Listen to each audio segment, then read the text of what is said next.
Alright, you niggas get sent to the stove. I run up the paper, can't let it get low. We don't bottom on haze and I'm still we get low. We still hop out them cars and we make them get low. White bitch. Yeah, what part of the city you from, bro? I'm from Southside, like right there on Valley Avenue, Washington D.C. Southeast. Okay, Valley Avenue, Washington D.C. Southeast. Now coming up in Southeast, and what's that? Valley Avenue, like right there off of Willard Road. Okay, I had. It's like right between. It's for real. It's like right between motherfucking Congress Park and Waller. It's like a little strip right there off of Willard Road. You can't miss it. Okay, and coming up in that area, and you saying Southeast, like Southeast is rough. I'm telling you. Southeast is rough, bro. Like people don't like when I describe Southeast to people, I just tell them don't go. But nah, though, like coming up in Southeast, bro. Describe some of your challenges. Shit, man, for real, coming up in Southeast, bro, you can't really, like, you know, hanging with the crowds. You gotta watch who you hang around, you know what I'm saying? You definitely gotta proceed with caution on that south side, bro, because the wrong mistake, your ass either in a cell or up, you know what I'm saying? Up there with God and them. So, you know, you just gotta move a little strategic, for real. You gotta watch your men, watch the bitches you be around, shit of that nature. Yeah, so, like coming up in Southeast, and what schools you went to, bro? All my schools was literally like right there in the same facility. I went to Magani Elementary. I was right there on Willard Road. I went to Hop, right there by Trim Park, so that's Mississippi. You know what I'm saying? And I went to Ballou, that was right up the street. So all that shit was in one little facility. Oh, so you were Ballou night, so yeah. No sports or nothing? Fuck no, bro. I ain't never like sports, bro. I hated sports though, no bullshit though. Like I ain't never see myself on no basketball, football, none of that. Like, that's crazy. You look like you play sports. Like you could play basketball or something. A lot of niggas give me that though, but I ain't nothing on the court though. I got a little shot, but I ain't nothing. Yeah. No, for real. So alright, you go to Ballou, and do you start like you'll start liking music in Ballou, or? I feel like my first run-in with music, I was going to Hop. And motherfucking, when I started going to Hop, I was fucking with the go-go bands and shit. We was on, you know, around the time I was in high school, we was on go-go hard and shit. So when I was fucking with the go-go shit, I used to be playing the keyboard and shit. Motherfucking, I used to be singing and shit. But motherfucking, I really just was on go-go hard until a little incident happened in school. I got introduced to somebody and shit, and that's how I got really like put on FL real hard. But then, like on my way to high school and shit, that's when they really hit me with the FL shit. So I was on FL hard. Like when I got out of high school, I was on that shit hard as shit. So alright, FL Studio. So you got introduced to FL in middle school. Yeah. Okay, cool. So and what computer was you using at that time? My first computer was a low ass notebook. It was a small ass laptop. It was like a notebook, bro. That joint was small as shit. Like I couldn't really hold that much storage on there. Like my VSTs used to be cracking up like shit. That joint was little as shit, fool. I ain't gonna lie to you. That's crazy. So, alright. So you made your first beat in middle school? Yeah, I was fucking around. Like, I ain't really had, like, the full version of it. Like, so I was still getting used to it in middle school. Like, because remind you, I still was fucking with go-go hard. So making that transition was just, like, hard as shit. Because around the time when the go-go herb was really popping, wasn't nobody thinking about being a real producer. You get what I'm saying? It was just really just mainly go-go that was tearing the streets up. So I was doing that, still playing go-go. I was learning more. I really got all my swag from go-go for real. You know what I'm saying? That's what Crankshop really came from. It originated from go-go and shit. So it was like, I really was learning how to play the keyboard, and that really helped me with doing that. You know what I'm saying? And I just put both of them bitches together. So you played for a go-go band? Yeah, like, besides the up-and-coming bands that we made, I played for like Cash Money Band. Yeah, all my little up-and-coming bands and shit that I played for and shit. So it was just like little neighborhood bands per se.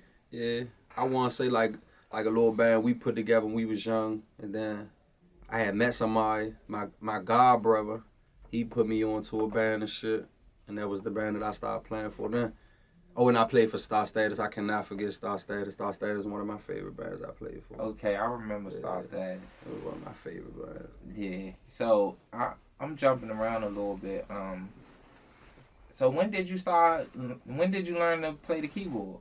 Because it sounds like you learned to play the keyboard way before all of this. Yeah, so basically, I learned to play the keyboards when I was fucking with the go-go shit, and I basically just like taught myself.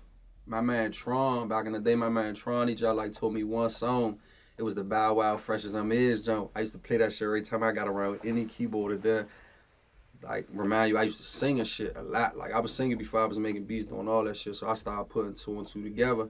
I started singing out every note that I was playing, and I actually taught myself that shit. I don't really know. I know notes now, of course, but I ain't really know it back then. So I was singing all that shit, playing it by ear and shit. And that's just how it happened. That's crazy. So you know how to read music? Now, kind of, sort of, yeah. Okay. So, all right, jumping back into your story. So you learned FL Studios in middle school. High school, are you getting proficient in it? No, it was just some shit I was still back and forth with. Like, it wasn't really nothing that was really sticking to me at first. Because, you know what I'm saying? Like, it was so much shit going on. There wasn't really no real rappers back when I was getting out of high school. So, the shit was just different. Like, a lot of shit was different around 2012, bro. Like, well, I can't even say 2012. It was more so like 2010 when I was in high school. You know what I'm saying? Moving around and shit, you know. Bitches, distractions, and all that shit like that. So, it wasn't no real rappers until probably, like, I got out of high school. Chief Keef spanked the world. That's when all that beat shit started to get real serious, bro. Like, yeah, and we gonna get into that. So, all right, so you telling me back then when you started, like, it wasn't even it wasn't a rap scene for real in DC. It kind of was, but I wasn't too familiar with it. You know what I'm saying? Like, it wasn't really. Who was the rappers back then? I feel like, of course, niggas was definitely bumping. Shit like Tabby Bonet and Wale and Trail was going crazy and shit too. You know what I'm saying? Slutty Boy was going crazy and shit around that time we was in school and shit like that. But like as far as who I was hip to, I wasn't really hip to a lot of people. Okay. All right. So you graduate out of Blue. So when did you start taking producing serious? For real, I ain't even graduate, bro. I went to fucking Job Corps and got put out of that shit. Oh shit, I'm moving too quick. No, you good. But when I really started, I got introduced to somebody who I really felt like was like a big piece to me learning everything. His name was Young I. And he was a rapper around the time and shit too. Like, he was always used to rap. And he was like real essential to my career. Cause like when I met him, I was showing him all the shit that I can do in a demo. He was just like, damn, Slim, like, you doing all this on the demo? Like, yeah. He like, man, nah, fuck that. Come fuck with me. Like, he really started showing me shit, how to torrent shit, downloading drums and all that shit. And like, I feel like when I really started taking producing serious was around like 2012. Like, I started taking that shit serious as shit. Like, I was fucking with that shit like almost every day. Get high, want to make beats and shit all day. Like, so 2012, that's when basically, I think Go-Go was still at its height in 2012, but you still took producing serious. Yeah, that's when I just was like, man, this Go-Go shit cool, bro, but like, nigga, y'all see this shit that's going on? Like, nah, I got this shit, y'all like gonna work, like. Alright, 2012. So what was your first notable placement? Parking lot. And let's get into that. How did that even come about? Man, JG WAP, that's my motherfucking man, Slim. I've been on WAP all my life. Matter of fact, it's crazy. WAP was my lead mic for one of the bands and shit that I used to play with when I was young and shit. My man used to real loud hold that shit down on the code. WAP was real loud lead mic when I was bands.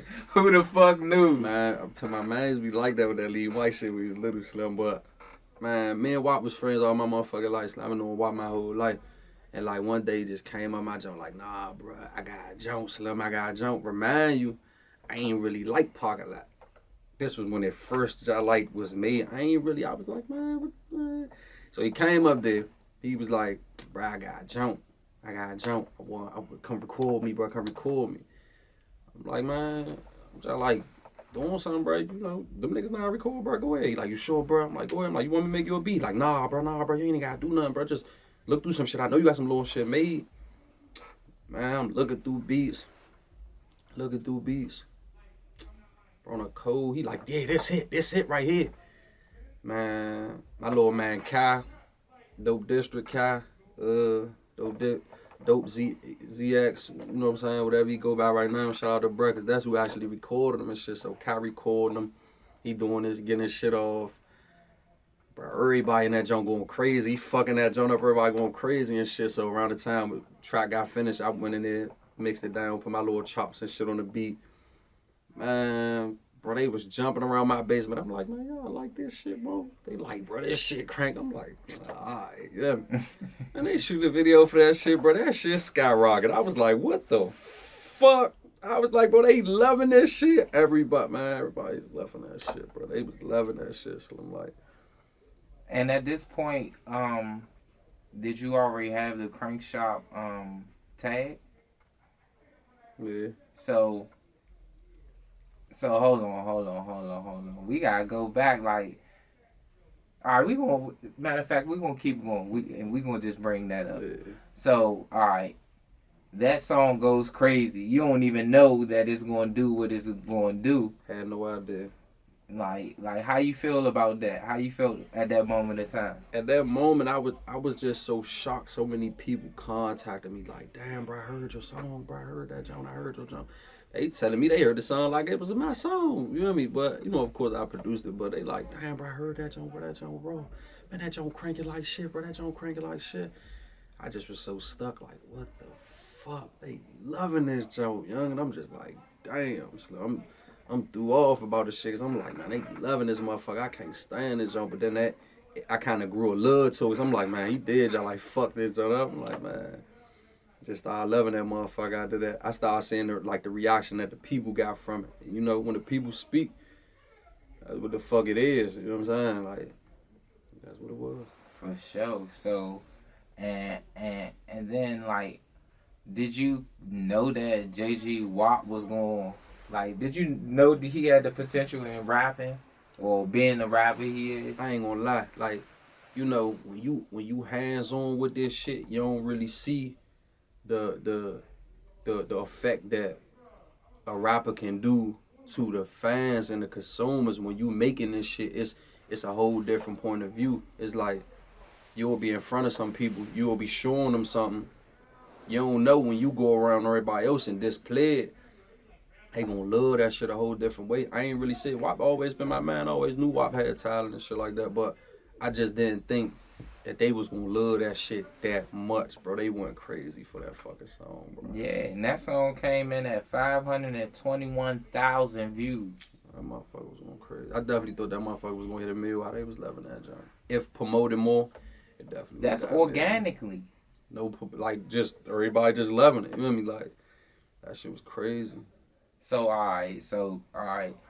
Parking Lot going crazy. What's the next song that hits the streets? Besides, like, the hit, it was Riff, Crank. Riff made a song called Crank. That shit went fucking crazy, Slim. Like, oh man. And was that? I don't think that was. That's when Riff first started rapping. That one when he was first started rapping, but that was like one of his first big hits. One of his first big hits. Yeah, okay. Yeah. That motherfucker went. Oh. Let's talk about that. Man. I feel like the day they made that, we was recording on my apartment at the time. Shout out Raw, my man JG Raw. It's another nigga I've been knowing for all my motherfucking life. I've been knowing Riff too, but you know, like, Riff was like they young nigga, you know what I'm saying? Like, Riff was the youngin' and shit. You know what I'm saying? So once they told me he was rapping, I was like, bro, y'all bluffing. You know what I mean? Like, I always told him, like, nah, bro, I be hearing that shit you putting on Spin Really Slim, that shit cranking real, try to lock in with you. I used to tell Wop all the time, man, send Riff my way, bro. You hear me? Motherfucker. Bro, them niggas came through one day. They was like, man, shit, find us a beat. I was looking through beats. They was like, oh, what's that? I'm like, man, this joint ain't y'all finished. They might load that shit up. You know what I mean? That's one thing about them, Slim. When they catch something, bruh, especially Riff, bruh. Riff, nobody be loving and shit. You know what I'm saying? So, nevertheless, motherfucker, get in that motherfucker, lay that bitch down, bro. They do their verses and shit, spank that shit. I send them niggas a jump. You know what I mean? I ain't thinking nothing of it. I'm just sending them they shit. Bro, they dropped that motherfucker, bro. That bitch started going crazy, bro. Like, crazy. Like, it's just the response that I was getting from them niggas dropping their music. That shit was really, like, I being a producer and you seeing this shit go viral, like, I'm still in disbelief. Like, this shit ain't even hit me at the parking lot shit. Like, I'm getting people I don't even know writing me like, yeah, bro, what's up, bro? I'm trying to get some beats. You know, when you from SouthEast, you don't really trust people, fool. Right. Like, you move strategic and shit. I'm real like, damn, what's up with these niggas? Like, little vibes and shit. I'm like, nah, bro, this just how, this what the fame do. Like, you know, not fame, but you get what I'm saying? Like, when you popping, like, niggas just gonna reach out. But, bro, that crank went crazy, bro. Like, that shit went so crazy. Yeah. This OnDaSetTv, the street business, nigga.